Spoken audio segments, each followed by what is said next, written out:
രാവിലെ തന്നെ ഞാനും ചേച്ചി വീട്ടിൽ നിന്ന് ഇറങ്ങിട്ടാ നമ്മുടെ കണ്ണൻ ചേട്ടന്റെ എൻഗേജ്മെന്റ് ഉറപ്പിക്കില്ല. വെറുതെ കണ്ടപ്പോ ഞാൻ അങ്ങോട്ട് പോസ് ചെയ്തു. അയ്യോ പറയാൻ മറന്നുപോയി, ഇതാട്ടാ എന്റെ കണ്ണൻ ചേട്ടൻ. ഫ്രണ്ടിക്ക് നോക്കിയപ്പോ ഒരാളിതേ ചോക്ലേറ്റ് നമ്മുടെ പഴയ പിള്ളേരെ സെറ്റ് ഇവിടെ ഓണാട്ടാ. ഒരുത്തൻ ചെല്ലേ കൂടെ നോക്കണു, വേറെ ഒരുത്തന്നെ ഒളിഞ്ഞു നോക്കുന്നുണ്ട്. ഇതാണ് മൂത്ത ചേട്ടൻ, ഞങ്ങളുടെ അടുത്ത പ്രതീക്ഷ ഇവന്റെ ലേട്ടാ. ഇത് നമ്മുടെ ചക്കു. ക്യാമറ കണ്ടപ്പോ ചിരിക്കണ കുഞ്ഞുവലിമ്മ നമ്മുടെ കണ്ണൻ ചേട്ടന്റെ അമ്മയാട്ടാ. റൂമിൽ ഇതേ മേക്കപ്പ് പരിപാടികളാ തുടങ്ങി. വെല്ലിസിന് ഇവിടെ ഭയങ്കര തിരക്കില്ല, എവിടെന്നാന്നറിയില്ല. നല്ലൊരു മണം. പോയി നോക്കിയപ്പോ ദേ ഇരിക്കുന്നു ബിരിയാണി, കൂടെ ചിക്കനും ഉണ്ടിട്ടാ. ഇതിന്റെ ഇടയിൽ പെണ്ണിന്റെ വീട്ടുകാരെ വന്നു. 2 പായും ഒരു വിളക്കം വെച്ച് പരിപാടി തുടങ്ങി. എല്ലാരും നല്ല ആകാംക്ഷയിൽ ഇരിക്കുക. ചെക്കന്റെ മുഖത്ത് ചെറിയൊരു ടെൻഷൻ ഉണ്ട് ട്ടാ. എന്തായാലും ഉണ്ണിക്കണ്ണ ഹാപ്പിയാ. അതായത് കണ്ണൻ ചേട്ടന്റെ അനിയനാട്ടാ. കണ്ണൻ ചേട്ടന്റെ പിള്ളേര് ഇവിടെ സ്റ്റെപ്പും ഉണ്ട്. എല്ലാരും നോക്കി നിക്കേ, നമ്മുടെ കണ്ണൻ ചേട്ടന്റെ കല്യാണം ഉറപ്പിച്ചു.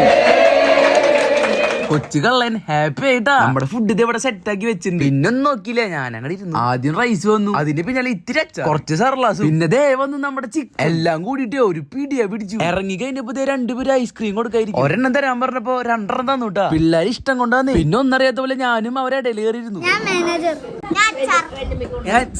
എന്ന് പറഞ്ഞോണ്ടേ നമ്മളവിടെ പതുക്കനെ ഇറങ്ങിട്ടാ. അപ്പൊ ശരി, എല്ലാവർക്കും ബൈ.